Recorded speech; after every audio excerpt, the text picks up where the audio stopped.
கர்த்தருடைய பரிசுத்த நாமத்திற்கு ஸ்தோத்திரம்.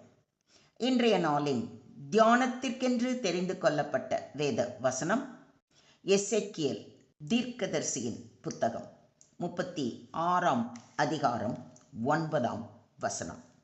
எசேக்கியேல் 36:9.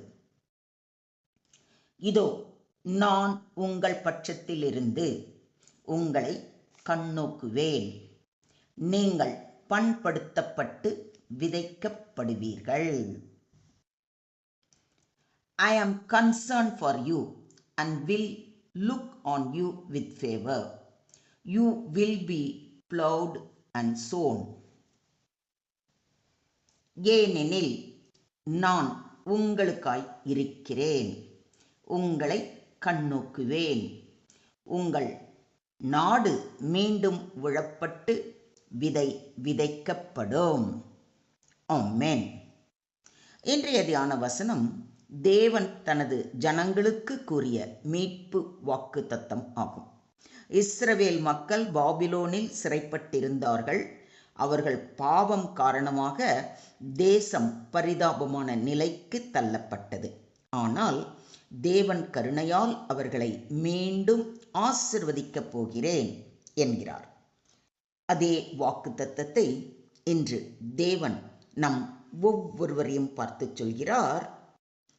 இதோ நான் உங்கள் பட்சத்திலிருந்து உங்களை கண்ணோக்குவேன் என்று. இது குறித்து சற்று நேரம் தியானிப்போம். இதில் தேவனின் அன்பான கவனிப்பு வெளிப்படுகிறது. முன்பு தேவனின் முகம் அவர்களிடமிருந்து மறைந்திருந்தது. உங்கள் அக்கிரமங்களே உங்களுக்கும் உங்கள் தேவனுக்கும் நடுவாக பிரிவினை உண்டாக்குகிறது. உங்கள் பாவங்களே அவர் உங்களுக்கு செவி கொடாதபடிக்கு அவருடைய முகத்தை உங்களுக்கு மறைக்கிறது என்று ஏசாயா தீர்க்கதரிசி கூறுவதை ஏசாயா 59:2 வாசிக்கிறோம். ஆனால் இப்பொழுது தேவன் மீண்டும் அவர்களை நோக்கி கண்ணோட்டம் செலுத்துகிறார். நீங்கள் பண்படுத்தப்பட்டு விதைக்கப்படுவீர்கள் என்று சொல்லியிருப்பதை கவனியுங்கள். இது பெருக்கமும் வளமும் புதிய தொடக்கமும் ஆகியவற்றை குறிக்கிறது. பாழடைந்த தேசம் மீண்டும் விளையும். வெறுமையாக இருந்த நிலம் மீண்டும் பயிர் தரும். தேவன் விதைக்கப்படும் தேசமாக தம் மக்களை மீண்டும் ஆசிர்வதிக்கிறார். அப்பொழுது நீ நிலத்தில் விதைக்கும் உன் விதைக்கு அவர் மழையையும் நிலத்தின் பலனாகிய ஆகாரத்தையும் தருவார். அது கொழுமையும் புஷ்டியுமாய் இருக்கும். அக்காலத்திலே உன் ஆடு மாடுகள் விஸ்தாரமான மேய்ச்சலுள்ள ஸ்தலத்திலே மேயும் என்று கூறியிருப்பதை ஏசாயா 30:23 வாசிக்கிறோம். தேவன் நம் உழைப்புக்கு ஆசீர்வாத மழையை கொடுப்பார். கர்த்தர் நன்மையானதை தருவார், நம்முடைய தேசமும் தன் பலனை கொடுக்கும் என்று சங்கீதக்காரன் கூறுவதை சங்கீதம் 85:12 வாசிக்கிறோம். தேவன் நன்மையை அருளும் பொழுது வறுமை விளைச்சலாக மாறும். பூமி தன் பலனை தரும். தேவனாகிய எங்கள் தேவனே எங்களை ஆசீர்வதிக்கிறார் என்று சங்கீதக்காரன் கூறுவதை சங்கீதம் 67:6 வாசிக்கிறோம். தேவனின் ஆசீர்வாதம் நம் வாழ்க்கையில் வெளிப்படும். மொத்தத்தில் இன்றைய தியான வசனம் மூலம் நாம் கற்றுக்கொள்ளும் பாடம், கர்த்தர் கண்ணோக்கினால் வாழ்க்கை புதுப்பிக்கப்படும். கர்த்தர் நம் மீது திரும்பி நோக்கும் தேவன். I am for you. தேவன் சொல்கிறார், நான் உனக்காக இருக்கிறேன் என்று. பாவத்தினால் பிரிந்த நம் வாழ்க்கையில் கர்த்தர் மீண்டும் திரும்பி வருகிறார். அவரின் முகம் நம் மேல் திரும்பும் பொழுது கருணை வெளிப்படும். அவருடைய கோபம் ஒரு நிமிஷம், அவருடைய தயவோ நீடிய வாழ்வு. சாயங்காலத்தில் அழுகை தங்கும், விடியற் காலத்திலே களிப்புண்டாகும்.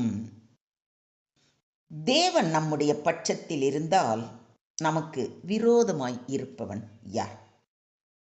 தேவன் நம்மை விட்டு விலகவில்லை. அவர் எப்பொழுதும் நம் பக்கம் நிற்கிறார். இதை விசுவாசிக்கிறீங்களா? அடுத்தது, கர்த்தரின் கண்ணோக்கால் புதுப்பிக்கப்படும் வாழ்க்கை. I will turn and you.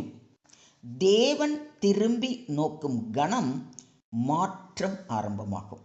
அவருடைய முகத்தின் ஒளி நம்முடைய இருளை ஒழிக்கும். நீண்ட வறட்சிக்கு பின் வரும் முதல் மழை போல தேவனின் கண்ணோக்கம் நம் ஆன்மாவிற்கு புத்துணர்ச்சி கொடுக்கிறது. கர்த்தர் தம்முடைய முகத்தை உன்மேல் பிரகாசிக்க பண்ணி உன்மேல் கிருபையாய் இருக்க கடவர். தேவனின் முகம் உங்கள் மேல் திரும்பும்போது பாழும் நஷ்டமும் ஆசீர்வாதமாக மாறும். அடுத்தது, கர்த்தரின் ஆசீர்வாதத்தில் பெருக்கம் வரும். You shall be tilled and sown. பண்படுத்தப்பட்டு விதைக்கப்படுவீர்கள் என்பது உழைப்புக்கு பலன் வரும் வாக்குறுதி. தேவன் வறண்ட நிலத்தை பயிர் தரும் நிலமாக மாற்றுகிறார். வறண்ட இருதயத்தை பண்படுத்தி பாவ மோச காரியங்கள் எல்லாவற்றையும் அப்புறப்படுத்தி அவருடைய வார்த்தைகளை நம் உள்ளத்திலே விதைக்கிறார். நம் வாழ்க்கையிலும் புதிய விதைகள், அதாவது வசனங்கள், புதிய ஆசீர்வாதங்கள், அதாவது வாக்குறுதிகள், புதிய திசைகள், அதாவது பரிசுத்த ஆவியின் வழிகாட்டுதல், புதிய வாய்ப்புகள், அதாவது பல கதவுகளை திறத்தல் ஆகியவை விதைக்கப்படுகின்றன. தேவன் கண்ணோக்கினால் நம் உழைப்பு வீணாகாது, பலனாகும். இதை விசுவாசிக்கிறீங்களா? சுருக்கமாக சொல்வதானால், கர்த்தர் இன்று உங்களுக்காக இருக்கிறார். உங்களுடைய பாழடைந்த நிலை கர்த்தரால் மீண்டும் செழிப்பாகும். உழைப்பு ஆசீர்வதிக்கப்படும். விதை விளையும், கனிகள் பெருகும். தேவனின் முகத்தை எதிர்பார்த்து ஜெபியுங்கள். அவர் உங்கள் மேல் திரும்பும்போது மாற்றம் நிகழும். Today, through this verse, God gives each of us a threefold promises. 1. I am for you. A promise of divine presence and protection. God says, I am not against you. I am standing with you. Even when people misunderstand you or when situations oppose you, God stands by your side. He fights your battle, defends your cause, and turns everything for your good. Number 2, I will turn unto you. A promise of restoration and renewal. God's gaze brings life. When He turns towards you, darkness disappears and His light shines upon every area of your life, that is family, work, health, ministry, and heart. He restores what you lost, that is your joy, peace, opportunities, and relationship. Number 3, you shall be tilled and sown, a promise of fruitfulness and multiplication. The land that once lay waste will now yield harvest. Likewise, your efforts that once seemed in vain will now bear new results.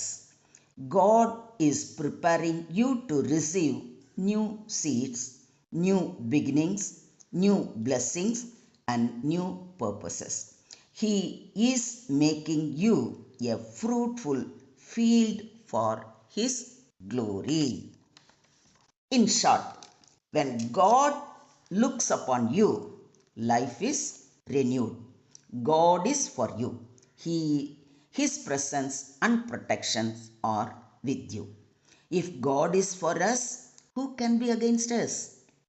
God turns towards you, His favor restores your life.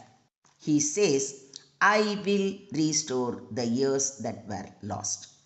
God makes you fruitful, your dry ground will yield abundance. Those who sow in tears shall reap in joy. Your barren places will bloom again. Amen. சுருக்கமாக சொல்வதானால், தேவன் நம்மீது கண்ணோட்டம் செலுத்தும்போது பாழடைந்த வாழ்க்கை புதுப்பிக்கப்படுகிறது. நம்முடைய உழைப்பு பலனளிக்கிறது. நாம் பெருகி வளர்கிறோம். இதை விசுவாசிக்கிறீங்களா? அதே விசுவாசத்தோடு அவர் பாதம் பணிவோமா? ஸ்தோத்திரம் ஆண்டவரே, ஸ்தோத்திரம் கர்த்தாவே, ஸ்தோத்திரம் ஸ்தோத்திரம் ஸ்தோத்திரம். துதிகளின் மத்தியில் வாசம் செய்யும் தூயாதி தூயவரே, உம்மை நன்றியோடு துதிக்கிறோம், ஸ்தோத்தரிக்கிறோம் அப்பா. கர்த்தாவே, இன்று நீர் எங்கள் மேல் கண்ணோக்கமாய் இருக்கிறதற்காக கொடான கொடி நன்றிகளை ஏறெடுக்கிறோம். எங்கள் வாழ்க்கையின் வறண்ட பகுதிகளை நீர் புதுப்பித்து பலனளிக்கும் நிலமாக மாற்றுவீராக. எங்கள் உழைப்பிலும் எங்கள் குடும்பத்திலும் எங்கள் ஆன்மீக வாழ்விலும் உம்முடைய ஆசீர்வாதத்தை வெளிப்படுத்துவீராக. உமது கண்ணோக்கத்தால் நாங்கள் பண்படுத்தப்பட்டு விதைக்கப்பட்டு பலன் தரும் பிள்ளைகளாக, உமக்கேற்ற ஆவின் கனிகளை தரும் பிள்ளைகளாக இருக்க எங்களை முற்றிலுமாக தாழ்த்தி உம்முடைய கரங்களிலே ஒப்பு கொடுக்கிறோம். நீங்க பொறுப்பெடுத்துக்கோங்க, நீங்க வழி நடத்துங்க.